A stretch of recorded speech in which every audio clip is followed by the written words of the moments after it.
Hello everyone, Namaste and welcome to our channel.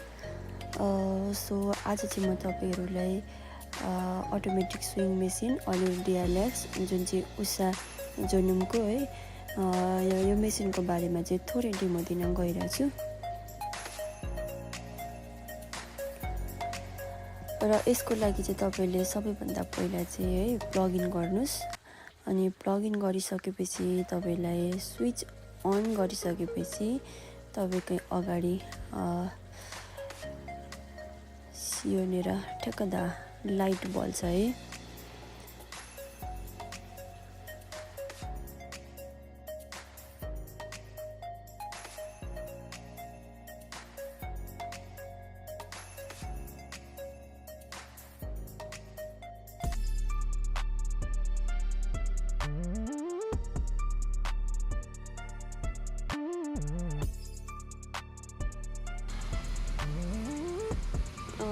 So main कुरा भनेको चाहिँ यो यसलाई चाहिँ राइट साइडमा प्रेस गर्ने, यसलाई पनि राइटमा आयो र यसलाई पनि राइटमा निकाल्दिने। यति भइसकेपछि चाहिँ हामीले फुट प्रेसलाई चाहिँ यति गरिसकेपछि चाहिँ हल्का प्रेस गर्ने है। हल्का प्रेस गरेपछि धागो अटोमेटिक बबिनमा फिल हुन थाल्छ। अब हामीले निडलमा धागो फिट गर्नको लागि चाहिँ यसरी नै तपाईले राइटबाट लेफ्ट साइड तल लिने, अन्त एरोले देखाइरहेछ सिग्नल त्यहाँ, अनि यु लिएर माथि फेरि पनि राइटबाट लेफ्ट साइड तल जाने है। यति भइसकेपछि चाहिँ तपाईले अब देख्न सक्नुहुन्छ यहाँबाट मैले जसरी धागोलाई चाहिँ यसबाट भित्र राख्छु है, यसबाट भित्र राख्छु अनि यस्तै गरिसकेपछि त्यहाँदेखि ठ्याक्क मुनि तपाईले दुईवटा हुक योपट्टि र योपट्टि दुईटा छ है, यसमा चाहिँ तपाईहरुले यो धागोलाई छिराउने यो हुकमा है जुन चाहिँ लेफ्ट साइडमा छ, यसलाई तपाईले धागो छिराउने र यति छिराइसकेपछि अब हामीले निडलमा धागो छिराउँछौं है। र निडल राख्दाखेरि चाहिँ यसरी नै तपाईको त्यो निडलको प्वालले चाहिँ आफूतिर हुनुपर्छ, जसले गर्दाखेरि चाहिँ हामीले निडल भित्र थ्रेड राख्नलाई इजी हुन्छ। हामीले अटोमेटिकली यो व्हाइट कलरको हेर्नुस् त त्यहाँ, त्यसको हेल्पले चाहिँ हामीले निडलमा थ्रेड राख्न सक्छौं। अब मैले चाहिँ यसमा चाहिँ बिस्तारै यसलाई तल राख्ने है, निडललाई जति सक्दो माथि लिने, त्यसपछि त्यसको हुक मिलाउने, टक्क यसको हुक चाहिँ निडलको त्यो प्वाल भित्र पर्नुपर्छ के। अब जुन यो धागो छ है, यो धागोमा चाहिँ यस्तो भएर यसलाई यहाँ टक्क छिराउने, यसलाई यताबाट देखिराख्नु भएको छ तपाईले है। मैले जस्तो अलिकति सिधा अनि हल्का माथि लिने है, अलिकति हल्का माथि बाङ्गो पार्ने, जसले गर्दा चाहिँ तपाईलाई निडल भित्र थ्रेड राख्नलाई इजी हुन्छ।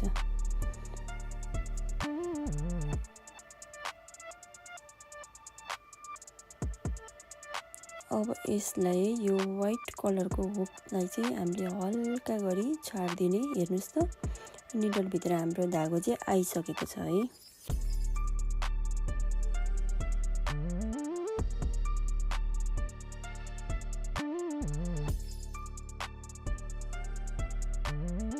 तपाईँको जुन बबिनलाई चाहिँ यहाँनिर राखिसकेको छु,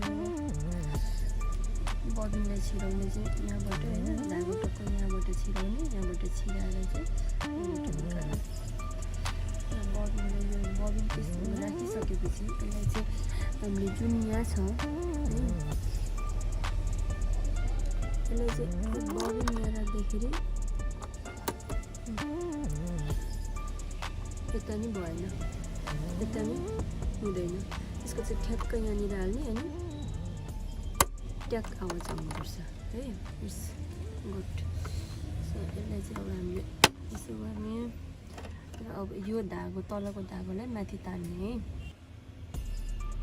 तलको धागो हामी माथि लिन खोजिरहेको छु है।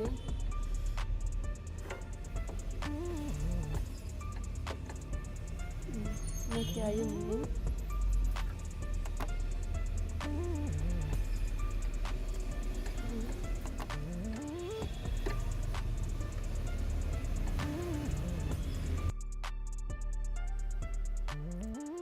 दुईटा थ्रेडलाई पछाडि राखिदिनुस् यसरी है।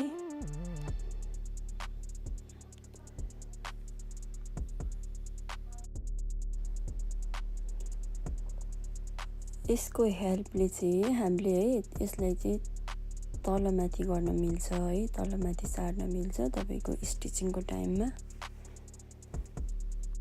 र मेन भनेको चाहिँ तपाईले यहाँनिर दुईवटा है कलरमा डिजाइनहरू देखिराख्नु भएको छ। यसमा चाहिँ छ एउटा ब्ल्याक कलरमा छ र अर्को चाहिँ रेड कलरमा छ है।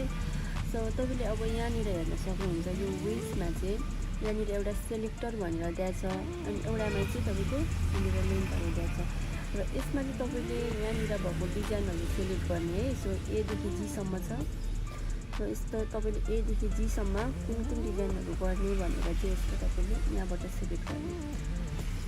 पहिला हामीले ब्ल्याक कलरको हेर्छौँ है। र ब्ल्याक कलरको मैले अहिले चाहिँ यो एमा राखिरहेको छु है। अन्त लेन्थ चाहिँ मैले अहिले 2 र 3 को बिचमा राखिरहेको छु। यो तपाईले 1 तिर 0 तिर आउनुभयो भने एकदम सानो सानो लेन्थ हुन्छ। अहिले 4 तिर जानुभयो भने ठुलो ठुलो लेन्थ जान्छ है। मैले अहिले तपाईले ए को गरिरहेको छु र मैले अहिले यो वाला डिजाइन गर्न लागिरहेको छु।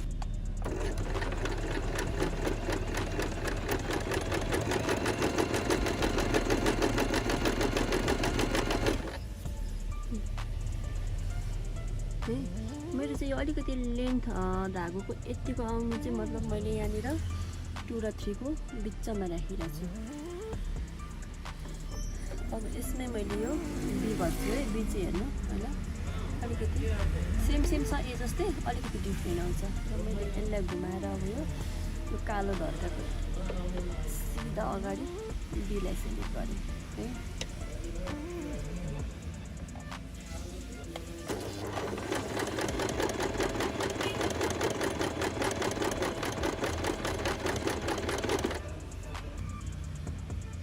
मैले यो सेलेक्टर ए बाट है यहाँसम्म यतिसम्म सिलाएँ है। यहाँसम्म सेलेक्टर ए थियो र यो चाहिँ बी को है यो डिजाइनको। अब म सी को गरेर देखाउँछु तपाईहरुलाई। अब मैले यहाँनिर ठ्याक्क अगाडि सीमा राखेँ है। सीमा राखेँ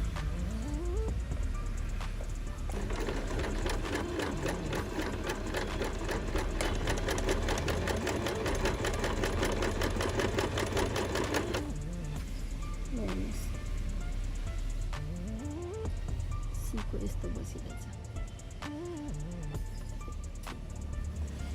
अब हामीले यसमा चाहिँ अब यो डीको हेर्ने है। डीको यो डिजाइनमा यहाँबाट सेलेक्ट गर्ने डी सेलेक्ट गर्ने र यहाँबाट कन्टिन्यू गरिदिन्छु म चाहिँ।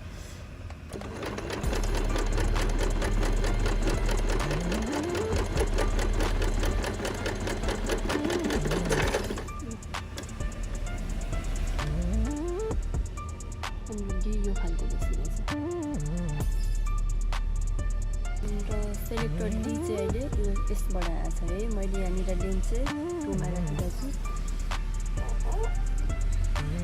र अब हामीले गर्ने अब यहाँनिर हामीले ई सेलेक्ट गर्ने। यहाँ पनि इमा लाने डिजाइन गर्ने।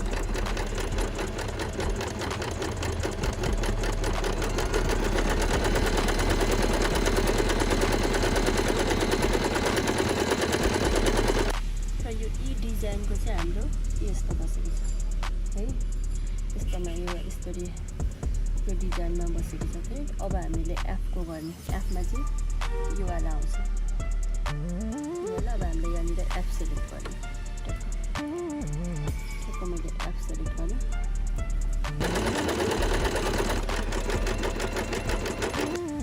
हाम्रो यो जी वाला है। जी वाला डिजाइन चाहिँ यसरी आएको छ है। सो यो चाहिँ हामीले ब्ल्याक कलर चाहिँ यस्तो डिजाइनहरू यहाँनिर कम्प्लिट गरेको छ। अब चाहिँ यो रेड कलरमा है कसरी गर्ने भन्दाखेरि चाहिँ अब यहाँ जहाँ रेड कलर छ है यो एस डटलाई चाहिँ हामीले यो साइड घुमाएर माथि यहाँ ल्याउने है। यसलाई चाहिँ राइट साइड घुमाउने अनि टक्क यहाँ राख्दिनु है। सो यहाँ राखिसकेपछि अब यसमा चाहिँ के गर्ने, ABCDEFG यिनीहरूले चाहिँ हामीले यहाँबाट सेलेक्ट गर्ने है। सबैभन्दा पहिला फेरि हामी एमा जान्छ। यो डिजाइन सबैभन्दा पहिला हामीले अब यहाँनिर सिलाउँछौँ है। मैले यहाँनिर पनि के गरेर चाहिँ ए सेलेक्ट गरेको छु। ल हाम्रो यो एवाला चाहिँ है, एवाला डिजाइन चाहिँ यहाँनिर कम्प्लिट यसरी आएको छ है। सो अब टर्न चाहिँ यो बीको गर्ने है। यो बी चाहिँ तपाईँलाई ए र बी चाहिँ यो अलिकति यस्तो जस्तै यो अलिकति साइडमा बस्छ है। अर्को डिजाइन गर्ने अब यो बी अलिकति साइडमा बस्छ। यहाँनिर बी सेलेक्ट गर्ने, यसलाई बी सेलेक्ट गर्ने। यो बीवाला चाहिँ हाम्रो यस्तो बसेको छ यो बीवाला भयो। अब चाहिँ हामीले यो सीवाला सेलेक्ट गरेर यो सीवाला चाहिँ हामीले सेलेक्ट गर्छ।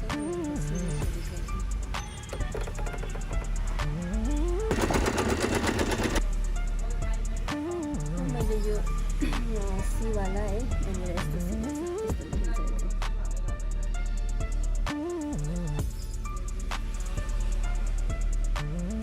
डीवाला सिलाउने है। सेलेक्टर डीलाई यहाँनिर टक्क डीमा लाने, यसलाई यसरी डी सेलेक्ट गर्ने।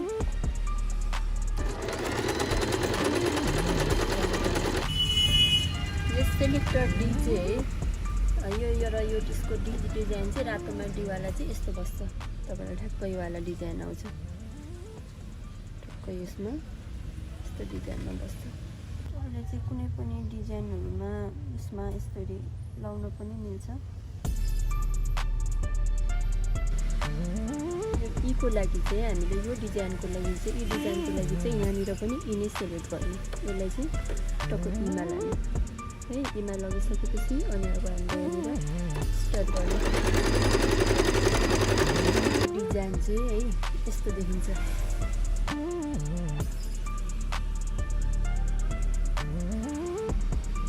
टक्क लागि यहाँनिर पनि एप सेलेक्ट भएको छ।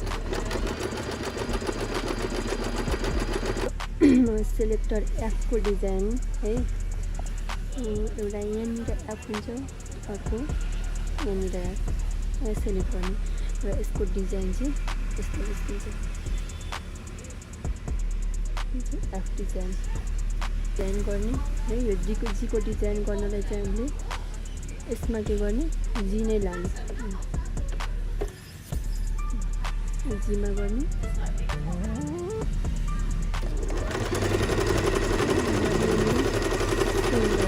हाम्रो यो जी सेलेक्टर चाहिँ हामीले यहाँबाट चाहिँ के गरेर छौँ,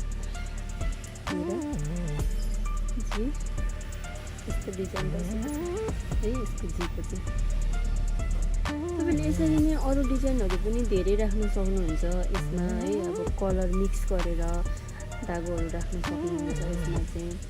र यो सबै डिजाइनहरू चाहिँ आफूले कसरी दिने र यसमा चाहिँ कति स्पेस राख्ने है, त्यो चाहिँ तपाईँमा डिपेन्ड हुन्छ।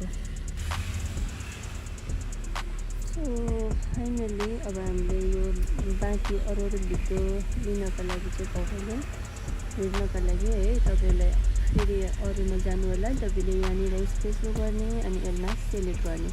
तपाईँले जुन सिलाउनुहुन्छ है त्यसमा तपाईँले सेलेक्ट गर्दै जाने यसमा चाहिँ।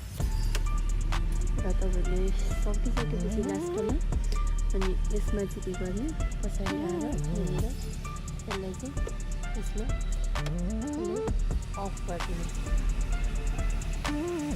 अफ गरिसकेपछि फाइनली र अन्त्यमा भिडियो मन पर्यो भने लाइक र सब्सक्राइब गर्न नबिर्सिनु होला। हामी फेरि नेक्स्ट भिडियोमा भेट्नेछौँ। Okay, thanks for watching.